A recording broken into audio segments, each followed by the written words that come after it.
Done ना children. अब देखो ये वाला पार्ट खत्म हो गया, अब मैं कुछ और सिखा रही हूँ, देखो इधर आपको।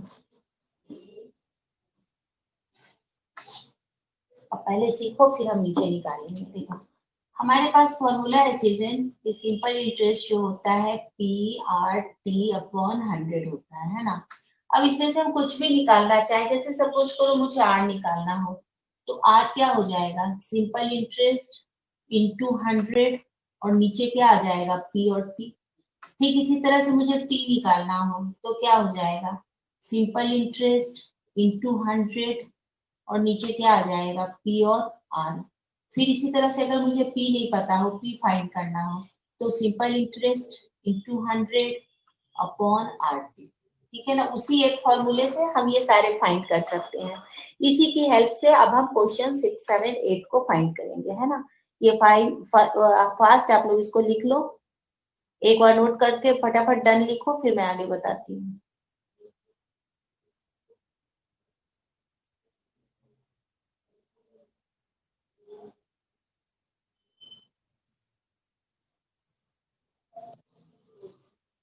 ये उसी फॉर्मूले से है बच्चों, सब में हम जिसको निकालना है उसको ऊपर रख लेंगे और बाकियों को क्या करेंगे, बाकी को नीचे रख लेंगे, है ना।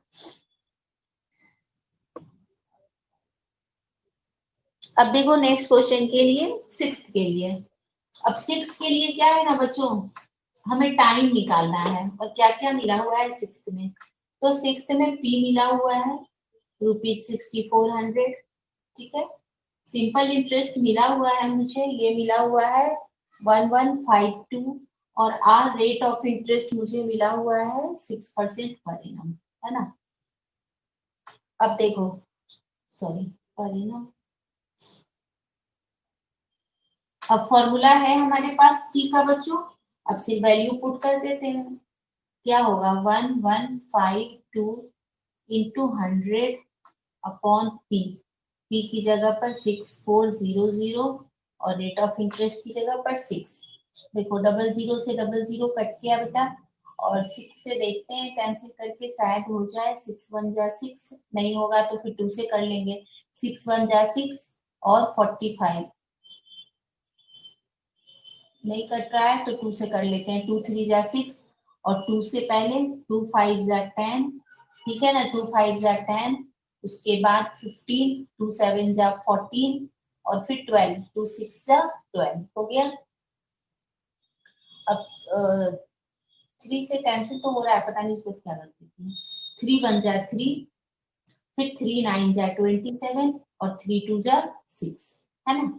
और अब ये देखो 64 से पूरे के पूरे 3 टाइम्स में ये कट रहा है, नहीं आए तो 2 2 से काटना, कोई दिक्कत नहीं है।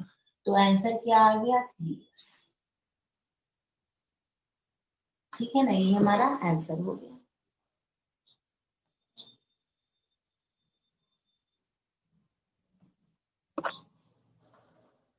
इजी है, बहुत इजी सा एक्सरसाइज है बेटा, जब वर्ड्स प्रॉब्लम आएंगे ना तब थोड़ी दिक्कत आएगी।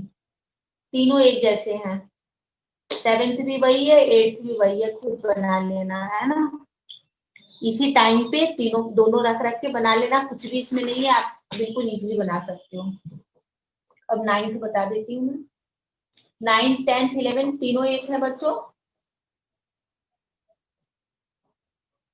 तो नाइन्थ छोड़कर मैं 10th बना देती हूँ। 10th में टाइम जो है मिक्स्ड फ्रैक्शन में दे रखा है, कर लिया सबने ये क्वेश्चन।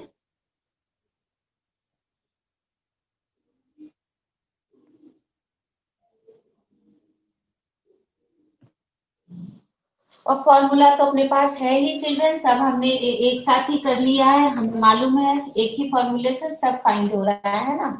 तो मैं अब नाइन्थ नाइन्थ और बता दूंगी, एक डेसिमल वाला, पहले नाइन्थ देख लो। अब पी मिला हुआ है ₹8250, सिंपल इंटरेस्ट मिला हुआ है ₹1100, और टाइम मिला हुआ है 2 इयर्स। फाइंड करना है चिल्ड्रन रेट ऑफ इंटरेस्ट, फिर वही है, R is equal to, formula याद करना, simple interest into 100 upon P into T, और this is 1100 into 100 upon P 8250, and time t is equal to 2। पहले तो 0 से 0 को काट दो, फिर 2 से इसको काटो तो 2 5 जा 10 और 2 5 जा 10, ठीक है। अब 11 से काटो, 11 7 जा 77 और 11 5 जा 55 और 11 से 55। अब 25 से काटो, 25 3 जा और 25 4 जा, हो गया। अब नहीं कटेगा, कितना आ गया 20/3, 3 6 जा 18, 6 1/3%, सॉरी 2, 6 3 जा 18 और 2 20/3 आ गया ना। This is the answer. Okay children, आ रहा है ना, बहुत इजी है।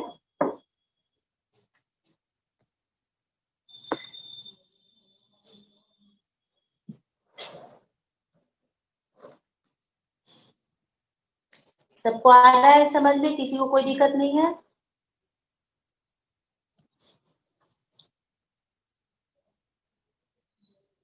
Done, very good Ayushi. अगर आपको फॉर्मूला लर्न है बच्चों तो 2 मिनट भी नहीं लगेंगे, बस कैंसिल करना। और आप तो 6 वाले बच्चे हो जो 7th में आए हो, ए सेक्शन वाले बच्चों, आपको कैंसिल करना मैंने बहुत सिखाया था क्लास में, अगर आपको याद हो तो, कि कैसे हम इजी वे में कैंसिल करते हैं। अगर बड़े कैंसिल करना नहीं आए तो हम छोटे छोटे टुकड़ों में भी कैंसिल कर लेते हैं, है ना।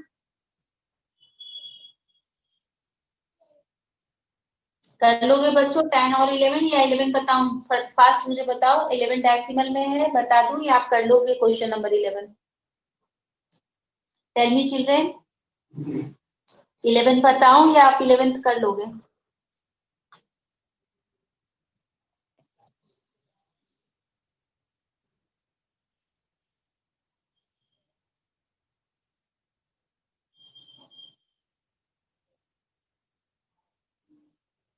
तेजस ने कहा कर लेंगे, आयुषी ने कहा कर लेंगे, है ना विष्णु? और आप कहा बता दो, क्यों डेसिमल कैंसिल करना नहीं आता आपको? और कोई बताओ बच्चों, बताना है या कर लोगे बेटा? कुछ नहीं है, डेसिमल हटा के नीचे 100 लगा देंगे, उसमें कुछ भी नहीं है। Fast children, give me response in chat box.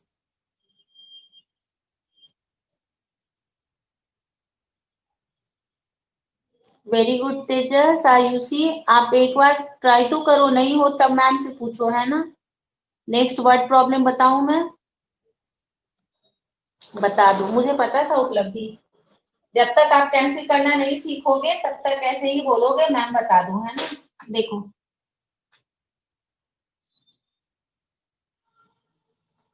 कुछ भी नहीं है, सिर्फ इसमें कैंसिल करना है। यहाँ देखो,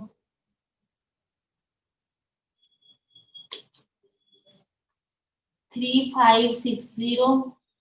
नेक्स्ट क्या है हमारा? अच्छा, इसमें अमाउंट दे रखा है, ठीक है बता देती हूँ बच्चों, देखो जस्ट एक मिनट, इसमें सिंपल इंटरेस्ट नहीं है, बता दे रही हूँ, है ना। यहाँ देखो, यहाँ पे अमाउंट मिला हुआ है, और अमाउंट कितना मिला हुआ है? 4521.20, और टाइम है बच्चों 3 years, और वही है रेट ऑफ इंटरेस्ट। अब इसमें कुछ भी नहीं है बच्चों, देखो सिंपल इंटरेस्ट जो होता है this is equal to A minus P. A में से पी को माइनस कर दो तो वही तुम्हारा सिंपल इंटरेस्ट होता है। अब ये क्या है? 4521.20 माइनस 3560। सो यहाँ पे 20 आ गया, और यहाँ पे आ गया 3560, माइनस करते हैं 1, 6 4 हो गया तो 9, ठीक है ना, ये हमारा आ गया। अब बस, अब तो एज इट इज जैसे हम बना रहे थे।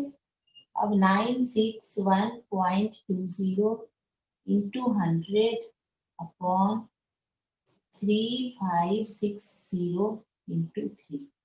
और बेटा ये डेसिमल हटेगा तो नीचे एक 100 और, 100 से 100 कट गया, है ना, 0 से 0 कट गया। और अब पहले एक बार इसको 3 से काट लेते हैं, है ना, ये 3 से देखो कैंसिल हो रहा है। 3 से कितना आ रहा है? 3 3 जा 9, 3 2 जा 6, 1 नहीं जाएगा, 0 लगाएंगे बच्चों, और 3 4 जा 12। ये ऊपर का है बेटा, यहाँ जगह नहीं है इसलिए यहाँ लिखती हूँ, है ना। और अब देखो ये और ये, अब देखना ना, ये ना जनरली पूरा कट ही जाता है, 6 के टेबल में 4 कब आएगा? इसको 9 टाइम्स करो, देखो 6 5 3 5 को 9 से मल्टीप्लाई करो, 4 है ना, 9 6 जा 54, 5 45 और 0 55 और 27 और 5 32। टुकड़ों में भी काटोगे बच्चों तब भी कट जाएगा, बट ये डायरेक्ट 9 कट रहा है क्योंकि जनरली रेट ऑफ परसेंट जो होते हैं ना बहुत कम आते हैं फ्रैक्शन में। आपको नहीं आए तो आप इसको 2 से 4 से जैसे मर्जी हो आप इसको कैंसिल कर सकते हो, है ना, जैसे आपको आ जाए आप कैंसिल कर लो। मुझे एक साथ बड़े कैंसिल करना आ रहा है तो मैं इसको कैंसिल कर ली हूँ। किसी बच्चे को कोई दिक्कत? बेटा अमाउंट जो होता है प्रिंसिपल प्लस सिंपल इंटरेस्ट, तो सिंपल इंटरेस्ट क्या होगा, amount minus principal, amount minus principal is equal to simple interest. तो यहाँ पर इसने अमाउंट दे दिया था तो पहले हमने उससे सिंपल इंटरेस्ट निकाल ली और निकालने के बाद सिंपल इंटरेस्ट हमने वापस फॉर्मूला पे वैल्यू को पुट कर दिया बच्चों।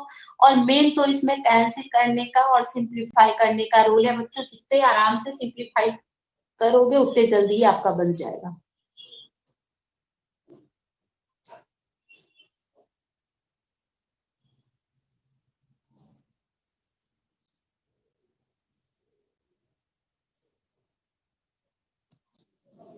है ना,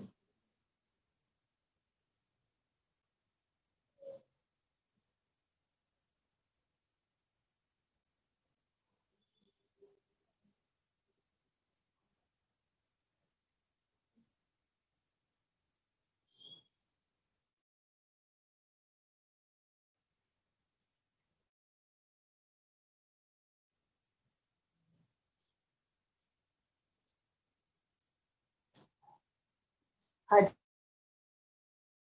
पूछो आप क्या कुछ पूछना चाह रहे हो बात?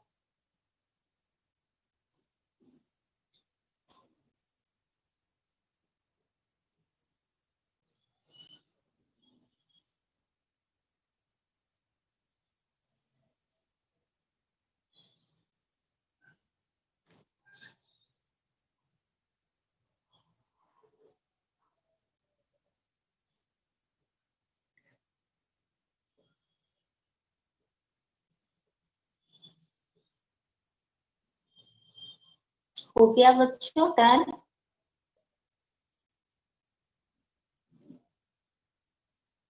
कर लिया बच्चों आपने? Give me response in chat box.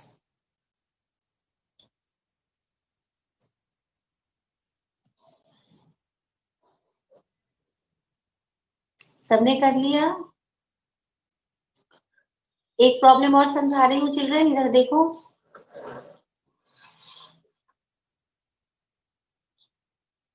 एक प्रॉब्लम और आपको समझा देती हूँ। ये हमारा 11 क्वेश्चन था चिल्ड्रन, है ना, 10 भी सेम है, एक 12 समझा रही हूँ। देखो वर्ड्स प्रॉब्लम है बट इजी है। शांता बोरोड रुपीज 6000, जो मनी बोरो की जाती है बच्चों वो हमेशा प्रिंसिपल होती है। So this is the principal from State Bank of India for 3 years 8 month। Time क्या है, 3 years 8 month। अब आप इसको यहीं पे बदल लो बच्चों, this is equal to 3 plus 8/12, 4 2 जा 8, 4 3 जा 12, 3 3 जा 9 plus 2/3 and this is 11/3 years। Change कर लिया हमने यहीं पर इसको। And what is the rate of interest, R is equal to 12% per annum। And what amount will clear of her doubt डेब्ट, ये फाइंड करना है बच्चों।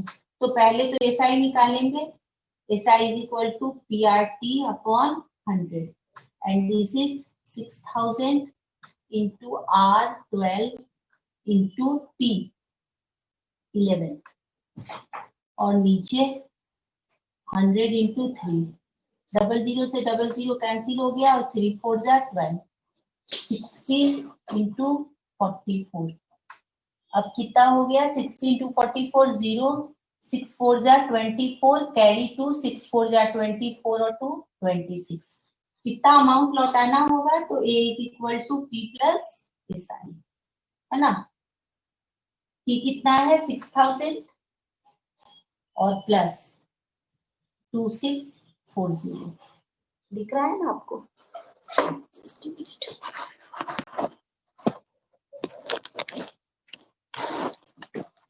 ठीक है, तो अब ये हो गया हमारा 0, 4, 6 और 8 और ये हमारा आंसर है ना।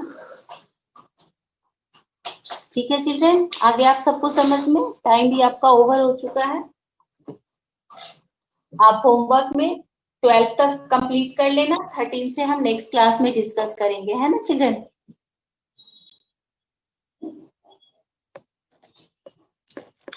Okay children, wish you all a very happy new year. But हम न्यू ईयर में मिलेंगे तब फिर वापस विश करेंगे। Okay okay children.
Good afternoon, class 7th. Good afternoon.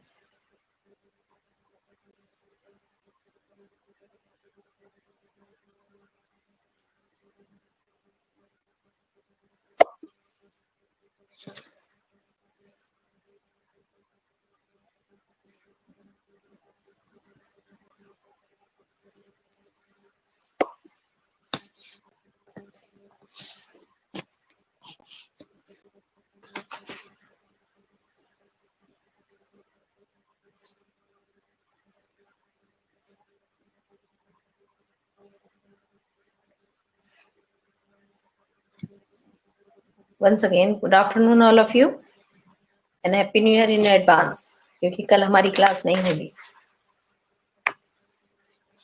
परसों टर्न आएगा, है ना। इसके मैंने आप लोगों को पार्ट के छोटा जादूगर पार्ट पढ़ा था, इसके सारे हो गए थे क्वेश्चन आंसर्स। ख वाले क्वेश्चन जो है वो मैं आज आपको मौखिक एक्सप्लेन कर देती हूँ, समझ में आ जाए तो अपने आप कर लेना, नहीं आएंगे तो बता देना, मैं व्हाट्सएप पे फिर सेंड कर दूंगी। और वैसे बहुत इजी है, अगर आप कर सकते हो तो कर लेना। पेज नंबर 100, ख में दिए गए प्रश्न उत्तर 4 हैं, 6 प्रश्न उत्तर है। ठीक है, पहला क्वेश्चन, छोटा जादूगर कार्निवाल के मैदान में क्यों गया था? बता सकते हो, छोटा जादूगर कार्निवाल के मैदान में क्यों गया था? कार्निवाल के मैदान में वो अपना खेल तमाशा दिखाने गया था, साथ ही वो वहां जो खिलौने बिक रहे थे दुकान पे, निशाना लगा के खिलौने वो लेना चाहता था, लेकिन उसके पास पैसे नहीं थे, तो वो केवल देख रहा था, खेल तमाशा दिखाने गया था और मेला देखने गया था।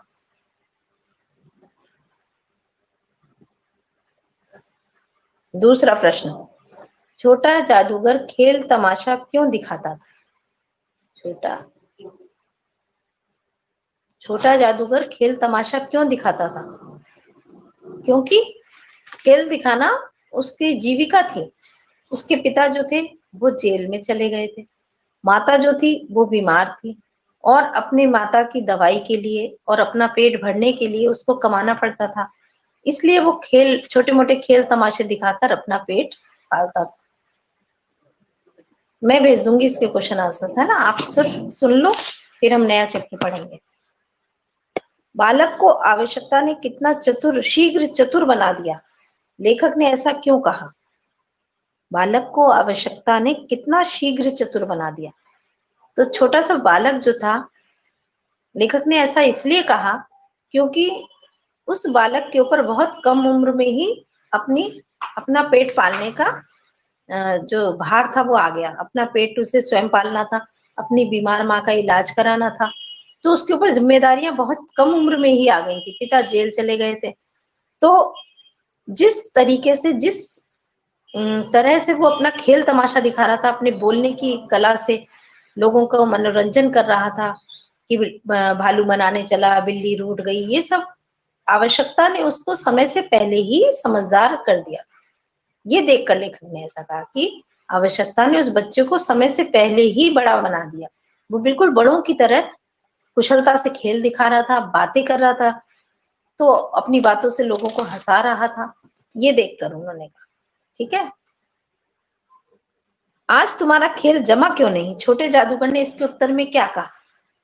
जब लेखक ने उससे ये कहा ना, आज तुम्हारा खेल जमा नहीं, तो इसके उत्तर में उसने कहा कि माँ ने, ये पेज नंबर देखो, इस पे तीसरी लाइन है, माँ ने कहा है कि आज तुरंत चले आना, मेरी घड़ी समीप है। तो इसके उत्तर में उसने कहा कि माँ जो है, उसके मरने का समय नजदीक आ गया था, इसलिए उसने कहा था आज जल्दी चले आना। ठीक है।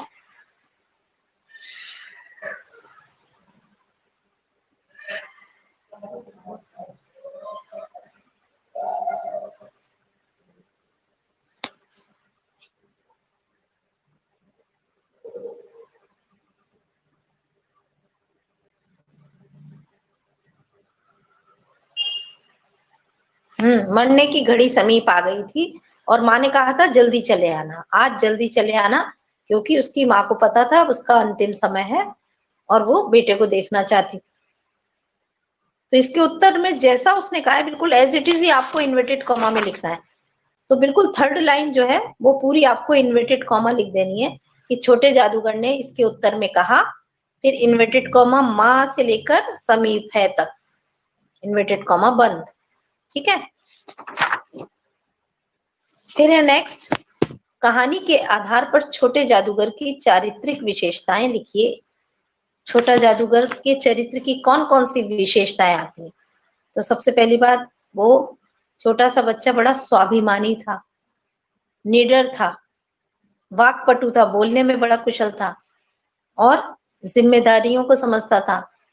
अपनी माँ को बहुत पसंद, माँ की बहुत सेवा करता था, उसे अपने पिता की देशभक्ति पे गर्व था।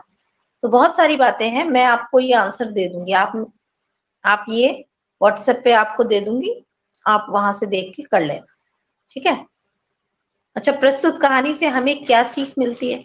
तो इस कहानी से हमें ये सीख मिलती है कि हमें कठिनाइयों में निराश नहीं होना चाहिए, बल्कि अपने परिश्रम और मेहनत से अपना जीवन यापन करना चाहिए, अपने माता पिता की सेवा करनी चाहिए और स्वाभिमान के साथ जीना चाहिए। ये लास्ट में देखो क्या सीखा के अंतर्गत जो दिया है वही इस पाठ की शिक्षा है।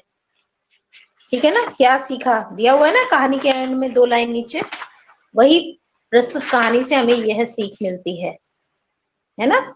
ये पूरा का पूरा एज इट इज आंसर आ जाएगा। तो ये जो क्वेश्चन नंबर कहानी से क्या सीख मिलती है 6 नंबर का, और आज तुम्हारा खेल क्यों नहीं जमा, जादूगर ने इसके उत्तर में क्या कहा, 4 नंबर का, ये दोनों क्वेश्चन तो आप कर सकते हो ना बुक से ही। पेज नंबर 99 पे ही दोनों आंसर हैं। पेज नंबर 99 ऊपर से तीसरी लाइन तो है आंसर 4 पूरी, मेरी घड़ी समीप है तक, आंसर 4 लगा लो। और क्या सीखा के अंतर्गत है ना, इस कहानी से हमें कठिनाइयों से निराश नहीं होना चाहिए, ये पूरा का पूरा आप लिख सकते हो, ये सीख मिलती है। ये आंसर 6 हो गया। ठीक है, ये 2 क्वेश्चन नहीं भेजूंगी, बाकी प्रश्नों के उत्तर मैं आपको लिखकर व्हाट्सएप कर दूंगी। ठीक है,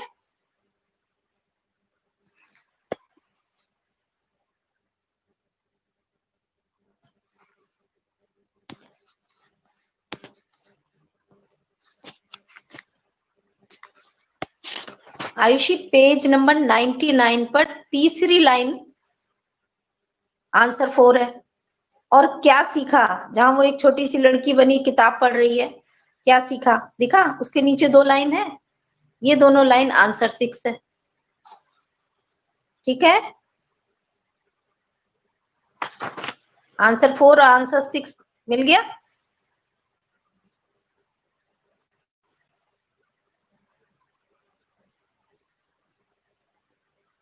बाकी पहला, दूसरा, तीसरा और 5वां ये मैं आपको आंसर सेंड कर दूंगी।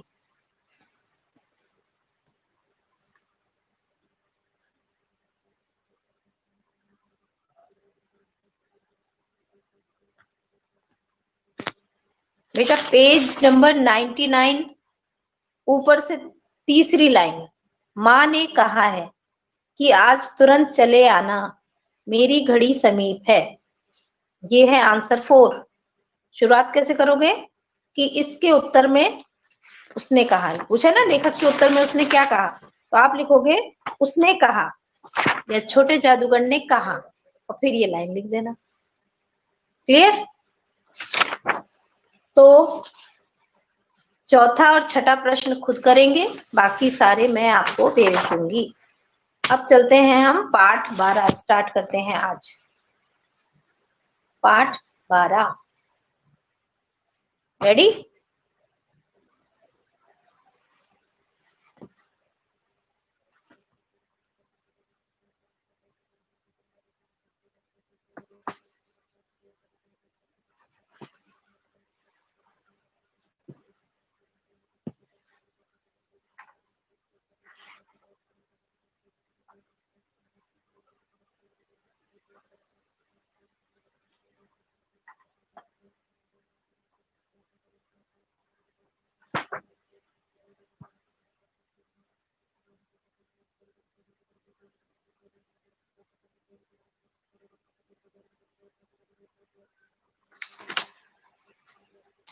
पाठ 12 निकाल लो, ककड़ी की कीमत।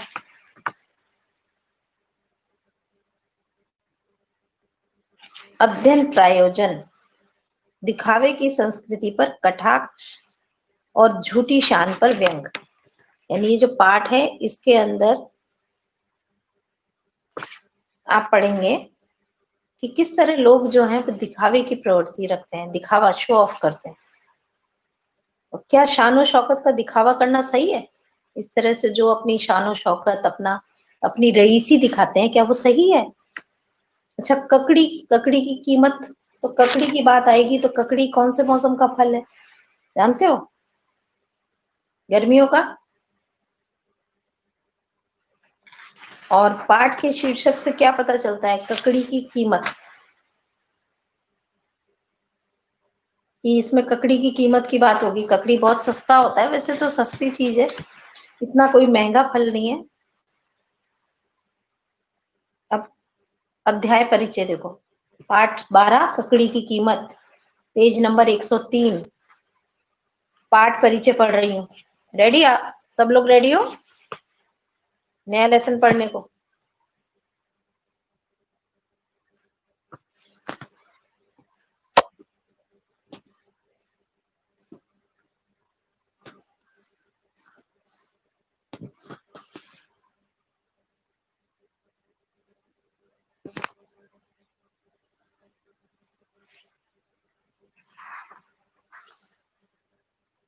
पेज नंबर 103, पाठ 12 ककड़ी की कीमत।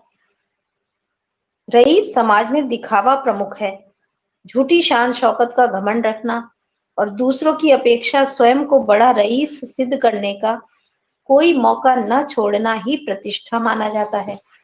कहानीकार ने एक सत्य कथा के माध्यम से इसे उजागर किया है, यानी ये कहानी एक सच्ची घटना है, सच्ची घटना है ये कहानी। आपको अपनी बनावटी शानो शौकत और प्रतिष्ठा के लिए ये रईस, रईस यानी अमीर, जान भी दे देते हैं। यह पाठ रईस समाज की दिखावे की संस्कृति पर कटाक्ष है, यानी जो रईस समाज अपना दिखावे की प्रवृत्ति है जो उनकी, उस पर एक व्यंग है, कटाक्ष है। कटाक्ष समझते हो? अपनी बातों के द्वारा उनको सच्चाई से अवगत कराना। अब चलो पेज नंबर 104 पे आ जाओ।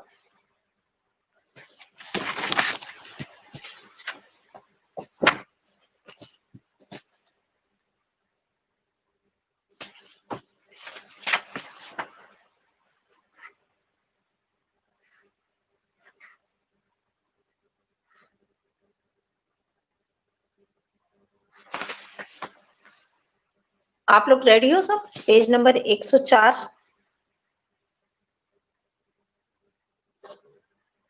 आज तो दिल्ली का सब रंग ढंग ही बिगड़ गया है। बाजार में, मकानों में, चाल ढाल में, सड़कों में, सब में विलायतीपन आ गया है। जब से दिल्ली भारत की राजधानी बनी है और नई दिल्ली की चकाचौंध को मात करने वाली विचित्र नगरी बसी है, तब से दिल्ली यद्यपि पंजाब से पृथक सूबा बन गया है, फिर भी उसमें बुरी तरह से पंजाबियत भर गई है। नई दिल्ली जब बस रही थी तब ढेर से पंजाबी सिख और सभी उत्साही लोग जिन्होंने पंजाब के गेहूं और उड़द एवं चने खाकर अपने शरीर बल को खूब वृद्धि दी है, नई दिल्ली पर चढ़ दौड़े। ठेकेदार से लेकर साधारण मजदूर तक साहसी पुरुष भर गए। उन्होंने नई दिल्ली में प्रारंभ में कौड़ियों के मोल जमीन ली और बस गए। अब नई दिल्ली में वे सरदार जी होकर मोटर में दौड़ते हैं। अब ये बात बता रहे हैं कि दिल्ली के बारे में, दिल्ली जो है आजादी के बाद दिल्ली की स्थिति बहुत बदल गई। क्यों? क्योंकि आजादी के बाद दिल्ली हमारे देश की राजधानी बन गया। तो दिल्ली आजादी से पहले जो दिल्ली थी और बाद में जो दिल्ली का रूप बदल गया, तो कैसे बदल गया? वो कह रहे हैं जैसे ही दिल्ली भारत के आजादी के बाद भारत की राजधानी बना, तो एक अलग तरीके की नगरी बस गई दिल्ली में। उनमें ज्यादातर लोग पंजाबी हैं। हालांकि पंजाब अलग से पृथक सूबा है, यानी अलग राज्य है। पंजाब और दिल्ली दोनों अलग अलग हैं, लेकिन फिर भी दिल्ली में पंजाबियत भर गई, मतलब पंजाबी लोग बहुत हैं। क्योंकि जब दिल्ली नई बस रही थी तो ढेर सारे पंजाबी, सिख और सभी उत्साही लोग जो पंजाब के थे वो सारे दिल्ली में आ गए। अच्छा, दिल्ली पंजाब में वहां गेहूं, उड़द और ये सब चने वगैरह की फसल ज्यादा होती है, तो ये खा के वहां के लोग हट्टे कट्टे होते हैं, नौजवान होते हैं और उनमें खूब साहस और उत्साह होता है। तो वो लोग सब दिल्ली पे चढ़ दौड़े, मतलब दिल्ली जाकर बसना चाह गए। और ठेकेदार से लेकर साधारण मजदूर तक साहसी पुरुष बन गए, यानी अमीर, छोटे बड़े, उनसे बड़े, मतलब मजदूर से लेकर बड़े बड़े ठेकेदार तक सब गांव से, पंजाब से भागकर दिल्ली में आकर बस गए। उन्होंने नई दिल्ली में आने के बाद कौड़ियों के मोल से जमीन ली, यानी बहुत सस्ते में जमीन मिल गई। उस समय तो आजादी के बाद तो जमीनों की कीमत इतनी थी नहीं, तो बहुत सस्ते में जमीन ली और अब वहीं पर वो रहने वाले सरदार और जो सिख लोग थे वो सब बड़े अमीर हो गए और अब बड़ी बड़ी गाड़ियों में घूमते हैं। तो ये तो बात थी दिल्ली के बसावट की। दिल्ली के महान आदमी न जाने कहाँ खो गए। अब जगह जगह होटल खुल गए हैं। खालसा होटलों की लाइन पे लाइन दिल्ली के बाजारों में देखी जा सकती है, जहां अनगिनत सरदार गण बड़े बड़े साफे बांधे, लंबी दाढ़ी पटकारे, कोट पैंट बूट डाले खाट या टेबल पर रोटियां खाते दिखाई पड़ते हैं। छुआछूत को तो इन्होंने डंडे मारकर दिल्ली की नजाकत के साथ दूर ही कर दिया। शाम को आप जरा चांदनी चौक में एक चक्कर लगाइए। पंजाबी युवतियां और प्रौढ़ाएं बारीक दुपट्टा मुंह पर डाले, माथे पर डाले, मुंह खोले बेफिक्री से कचालू वाले के इर्द गिर्द बैठकर कचालू आलू खाती नजर आएंगी। अब ये बात कर रहे हैं दिल्ली की स्थिति की। कि दिल्ली के जो पहले महान इतिहास हुआ करता था, महान लोग हुआ करते थे दिल्ली में, वो जाने कहाँ खो गए। अब तो जगह जगह दिल्ली में होटल खुल गए हैं, खालसा होटलों की लाइन पे लाइन, यानी सरदार लोगों के होटल इतने खुल गए हैं। देखा होगा ज्यादातर पंजाबी लोग ही रेस्टोरेंट वगैरह खोलते हैं। तो सारे दिल्ली के बाजार में देखो, आपको दिख जाएगा एक साथ रेस्टोरेंट की लाइन, और उन सब में बड़े बड़े अनगिनत सरदार लोग जो बैठे, साफे बांधे, पगड़ियां बांधे, आपको वहां कोई लंबी दाढ़ी पटका रहे था, कोई कोट पैंट बूट पहने हैं, कोई खाट पे, कोई टेबल पे, सब आपको वहां खाना खाते हुए नजर दिख जाएंगे, टेबल पे रोटियां खाते। अच्छा, इन लोगों में छुआछूत नहीं होता जैसा पहले के जमाने में हुआ करता, तो पंजाबी लोग छुआछूत नहीं मानते। तो छुआछूत को इन्होंने डंडे मारकर दिल्ली की नजाकत से दूर कर दिया। जो छुआछूत की भावना थी वो इनमें नहीं थी, तो दिल्ली से ये भावना भी खत्म हो गई। पहले बहुत हुआ करती थी। दिल्ली की नजाकत के साथ, नजाकत मतलब कोमलता के साथ, पहले मुगल लोग थे तो नजाकत बहुत थी वहां पर, मुगलों की राजधानी थी दिल्ली जब। तो और कह रहे हैं अब अगर आप शाम को जाओ, चांदनी चौक के चक्कर लगाओ, तो आपको कई पंजाबी युवतियां और प्रौढ़ाएं यानी बूढ़ी औरतें भी दिख जाएंगी, जो क्या खा रही हैं, माथे पर दुपट्टा सिर पे डाले हैं, लेकिन मुंह खुला है, पर्दा नहीं करती हैं, लेकिन सर पे पल्ला जरूर करते हैं पंजाबी लोग, ये देखा होगा आपने। घूंघट नहीं करते, लेकिन सर जरूर ढके रहते हैं। तो ये लोग मुंह खोले बेफिक्री से कचालू वाले के इर्द गिर्द बैठ के आलू कचालू खाती नजर आएंगी। तो इस तरीके से दिल्ली के रहन सहन में थोड़ा परिवर्तन आ गया था पंजाबियों के आने से। 38 वर्ष हुए उस समय दिल्ली के चांदनी चौक में, अब जहां अगल बगल चलने वालों के लिए पटरियां बनी है, वहां सड़कें थी। यानी 38 साल पहले, बहुत साल पहले दिल्ली के चांदनी चौक में अब तो सड़क के इर्द गिर्द फुटपाथ बन गए हैं, पटरियां बन गई हैं पैदल आने जाने वालों के लिए। लेकिन पहले सड़कें थी केवल, और सड़कें कंकड़ की थी, पक्की भी नहीं थी, कंकड़ की सड़कें थी। उनमें इक्के सरपट दौड़ा करते थे, इक्के चला करते थे। इक्के समझते हो? इक्का तांगे जैसा ही होता है, सवारी के बैठने के लिए, एक जगह के लिए एक आदमी ही उस तांगे में बैठ सकता है, ऐसा ऊंचा सा एक इक्का होता है। तो उस समय इक्के चलते थे, तांगे भी कह सकते हो आप इसको। दोनों समय सड़कों के बीच में छिड़काव हुआ करता था, पानी डाला जाता था ताकि मिट्टी ना उड़े। बीचों बीच अब जहां चमचमाती सीमेंट की पुख्ता सड़क है, वहां नहर पर पटरी बनी थी। उसके दोनों ओर खूब घने वृक्षों की छाया थी। यानी पहले तो जहां आज आपको चमचमाती सड़कें दिखती हैं, वहां पहले केवल पटरी बनी थी और दोनों ओर पेड़ों की कतारें थी, घने वृक्षों की छाया थी। जेठ बैसाख की दोपहरी में भी वहां शीतल वायु के झोंके आया करते थे। यानी किसी समय वहां भरी दोपहरी में भी खूब ठंडी हवा चला करती थी, क्योंकि पेड़ खूब होते थे। उस पटरी पर बड़ी बड़ी भीमकाय बेतों की छतरियां लगाए खोमचे वाले अपनी अपनी दुकानें लिए बैठे रहते थे। जो पटरी रहती थी फुटपाथ, उस पे दुकानों पे छोटे मोटे सामान बेचने वाले, खोमचे वाले, ये रेहड़ी वाले जो थे, वो अपनी दुकान लिए बैठे रहते थे। उनमें बिसाती, टोपी वाले, टुकड़ी वाले, घी के सौदे वाले, दही बड़े वाले, चने की चाट वाले, मेवा फरोश तथा फल वाले सभी होते थे, है ना। यानी अलग अलग कोई सामान बेचने वाला है, कोई घी बेचने वाला है। तो इस तरह के अलग अलग प्रकार के वहां पर लोग रहते थे। बिसाती जानते हो क्या? बिसाती टोपी वाले, बिसाती का मतलब है जो फुटपाथ पे देखा है ना आपने, चद्दर बिछा के अपना सामान बेचते हैं, उनको बिसाती कहते हैं। कि आपने एक चद्दर बिछाया फुटपाथ पे, वहीं अपना सामान रख लिया और बेचा। जो आज भी कहीं आपको नजर आता है ना, कभी कभी मंडियों में देखा होगा आपने, छोटे मोटे ग्राहक जो दुकानदार होते हैं, वो अपना बिछाते हैं एक बड़ा सा चद्दर, और उसके ऊपर अपना चीज सामान बेचते हैं, चाहे वो प्लास्टिक का सामान हो, चाहे वो छोटा मोटा चमड़े का सामान हो, कपड़े हो, मोजे हो, होजरी का सामान हो, तो बेचते हैं ना। तो ऐसे लगा बिसाती का सामान बेचने वाले होते थे। कोई टोपी बेच रहा है, कोई कुछ ऐसे करके, वो सब छोटे मोटे दुकानदार हुआ करते थे। उनमें भी छोटे दुकानदार अपनी छोटी सी दुकान को किसी टोकरी में सजाए, गले में लटकाए, घूम फिर कर सौदा बेचा करते थे। अच्छा, ये सब तो बैठे जो होते थे वो होते थे। इसके अलावा कुछ ऐसे भी होते थे जो अपने गले में अपना सामान लटकाए भी बेचते घूमते नजर आते थे। जैसे आपने देखा होगा ना, कई बार अंगूठी बेचने वाले होते हैं, एक छोटा सा बॉक्स अपने गले में लटका लेते हैं, अंगूठी बेचते नजर आ जाते हैं। तो इस तरीके के दुकानदार भी अपनी टोकरी में सामान सजा के घूमते फिरते नजर आ जाते। ये बहुत पहले की दिल्ली का जिक्र कर रहे हैं।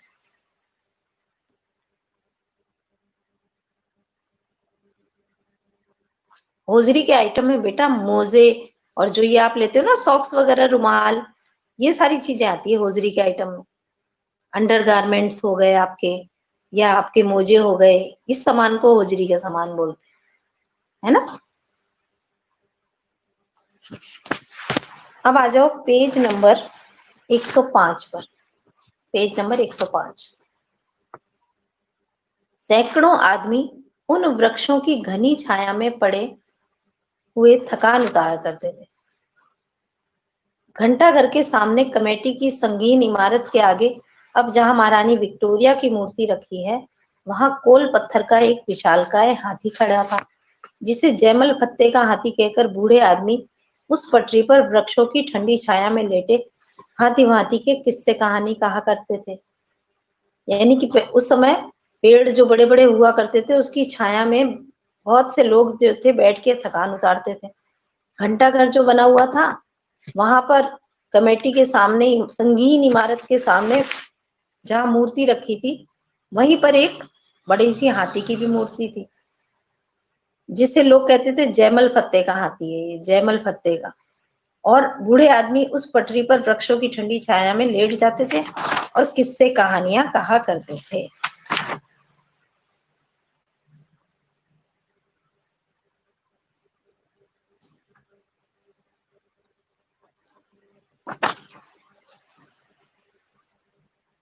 संगीन का मतलब है पत्थर, पत्थर की इमारत के आगे। दिल्ली के निवासियों की बोली में भी अजीब लोच था। अच्छा, उस समय जो दिल्ली के लोग थे, उनकी बोली में एक अजीब लचीलापन था। खोमचे वालों की आवाजें भी एक से एक बढ़कर होती थी। खोमचे वाले जो होते थे, उनकी आवाज तो अलग होती थी। सब्जी तरकारियों में जो पहले चलती, वही दिल्ली के रईस खाते थे। भिंडी और करेले जब तक रुपए सेर बिकते थे, कच्चे आम की कैरियां जब तक 12 आने सेर बिकती थी, तभी तक वे दिल्ली वालों के खाने की चीज समझी जाती थी। सस्ती होने पर उन्हें कोई नहीं पूछता था। मतलब जब तक सब्जियों के दाम महंगे होते थे। महंगे दाम कब होते हैं सब्जियों के? जब नई नई आती है। सीजन में देखा होगा आपने, मटर भी जब अभी नई आ रही थी, तो उस समय मटर बहुत महंगी थी, 80 रुपए किलो, फिर धीरे धीरे 60 हुई, फिर 40, और अब तो 30 रुपए किलो है ना। तो ऐसे वहां दिल्ली में क्या रिवाज था कि रईस लोग जो थे ना, वो महंगी सब्जी ही खाते थे। यानी जब तक वो महंगी बिक रही है तब तक वो खाते थे, और जहां सस्ती हुई वो छोड़ देते थे खाना, कुछ और खाते थे। तो भिंडी करेले ये सब जब तक महंगे बिकते, कच्चे आम महंगे बिकते, तब तक वो खाते थे। और जब वो सस्ते हुए तो वो लोग ये चीजें ही खाना छोड़ देते थे। सस्ती होने पे उन्हें कोई नहीं पूछता था। बेर के मौसम में लोग बेरों को चाकू से छीलकर उन पर चांदी का वर्क लपेट कर खाते थे। अब अमीर लोगों की बात बता रहे हैं कि अमीर लोग बेर, बेर तो बहुत सस्ती चीज है, सस्ते मतलब आसानी से मिल जाए, तो सस्ती चीज है उसको भी खाना है, बेर खाना है। तो बेर को खाने में हम गरीब ना लगे, हम अमीर लगे, तो क्या करते थे, वो बेरों में चांदी का वर्क लपेट लेते थे। तो बेरों की कीमत बढ़ गई, क्योंकि चांदी का वर्क तो महंगा आता है। वर्क समझते हो ना, बर्फी वगैरह, मिठाई वगैरह पे चांदी का, सोने का वर्क लगा होता है ना, वो। तो नफासत और नजाकत हर एक बात में थी। जैसे वे महान आदमी थे, वैसे ही उनका रहन सहन भी था। यानी लोगों की शान, झूठी शान दिखाते थे। महंगी होगी सब्जी तब तक तो खाएंगे, सस्ती हो जाएगी तो नहीं खाएंगे। और बेर, बेर के मौसम में बेर सबसे सस्ती चीज है, लेकिन बेर को महंगा दिखाना है कि नहीं, हम इतनी सस्ती चीज थोड़ी खाएंगे, तो उसको चांदी के बर्तन में लपेट के खाते थे। तो महान लोग थे भाई, तो उनकी बात ही महान थी, अलग है उनकी बात ही। फागुन लग गया था, बसंत पुज चुका था। मतलब फागुन लग गया था और बसंत भी शुरुआत हो गई थी, सर्दी कम हो गई थी, बसंती हवा मन को हरा कर रही थी। बाजार में नरम नरम पतली ककड़ियों के कूजे बिकने आने लगे थे। यानी फागुन के बाद, होली के बाद ककड़ियों का सीजन शुरू हो जाता है। उन पर उनके दाम काफी महंगे थे, इसलिए वह रईसों की ककड़ी खाने का मौसम था। यानी उनके दाम महंगे थे, ककड़ी का सीजन आ गया था, लेकिन उस समय नई नई आ रही थी ककड़ी, तो शुरू में महंगी थी, तो रईस लोग तब खा रहे थे जब तक महंगी, सस्ती हो जाएगी तो फिर वो नहीं खाएंगे।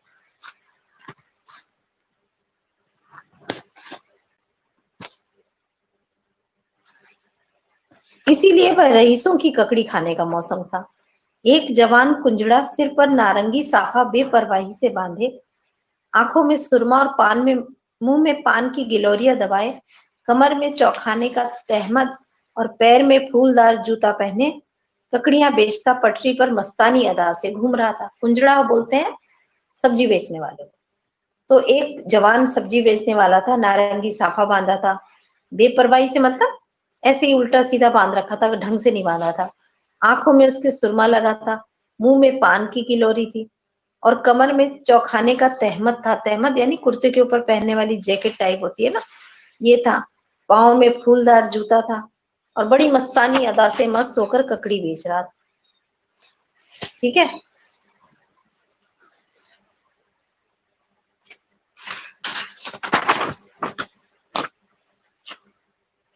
तो बस आज इतना ही पढ़ाऊंगी मैं। पेज नंबर 106 से हम पढ़ेंगे अगली क्लास में, ठीक है ना, अगले साल पढ़ेंगे नई क्लास में। क्योंकि है ना, ये जो अभी तक मैंने जो पढ़ा है ना, दिल्ली ककड़ी की कीमत, जिसमें दिल्ली के बारे में बताया, ये आप घर पे पढ़ना, पेज नंबर 105 तक, 103, 104, 105, ये तीनों पेज घर पे अच्छे से पढ़ना और जहां जो लाइन समझ में नहीं आई उसको पेंसिल से अंडरलाइन करना और नेक्स्ट क्लास में पूछना कि मैम हमको ये समझ में नहीं आया, और आ गया तो ठीक है, कोई शब्द का अर्थ या कोई वाक्य समझ में नहीं आया तो पूछना, ठीक है। तो यहीं तक आज पढ़ाऊंगी, इसके बाद शब्दार्थ देख लो। शब्दार्थ आज लिख लेना होमवर्क में, एक तो पर अभी शब्दार्थ रहने दो, क्योंकि आपको मैं क्वेश्चन आंसर भेजूंगी ना व्हाट्सएप पे, तो पहले क्वेश्चन आंसर करना, फिर उसके बाद आपको ये शब्दार्थ करने। तो आज का होमवर्क तो सिर्फ है रीड लेसन 12, ककड़ी की कीमत, पूरा पाठ पढ़ डालना, ठीक है। तो बस आज इतना ही कराएंगे, आज साल का आखिरी दिन है, तो 2-2 चैप्टर हो जाएंगे, काफी जल्दी हो रहा है कोर्स अपना। तो छोटा जादूगर पाठ भी पढ़ना, जो समझ में नहीं आया क्वेश्चन आंसर मैं भेज दूंगी। ये बताओ, आपने इसके शब्दार्थ लिख लिए छोटा जादूगर के? छोटा जादूगर के शब्दार्थ लिख लिए?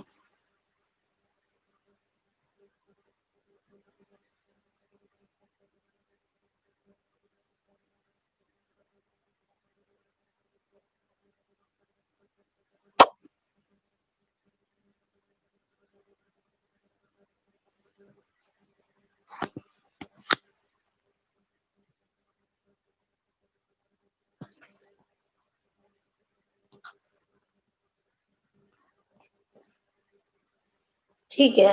अच्छा, एक चीज और ध्यान देना, मैंने आप लोगों को बीच में एक वो था ना, क्वेश्चन पेपर था ना एक, पार्ट 8 के बाद था, वो तो रह ही गया, वो तो हमने किया ही नहीं। आप लोगों को कहा था मैंने रफ में कर लेना, अर्धवार्षिक परीक्षा प्रश्न पत्र, पेज नंबर 74 पे देखो, पेज नंबर 74, इसको मैंने कहा था ना ये कर लेना आप, जो जो बुक में करने वाले हैं पेंसिल से बुक में ही आंसर लिख लेना, ये भी खाली टाइम में करना आप।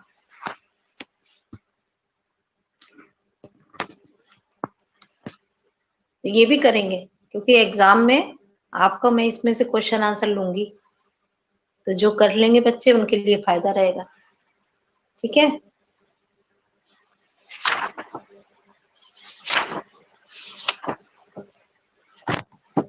चलो बच्चों, क्लास आज की यहीं ओवर करते हैं अपन, ठीक है, ओके, मिलेंगे फिर नेक्स्ट क्लास में। आज मैं थोड़ा 10 मिनट पहले, 5 मिनट पहले छोड़ रही हूँ क्लास। चलो okay, bye, see you in next year, once again happy new year and bye bye.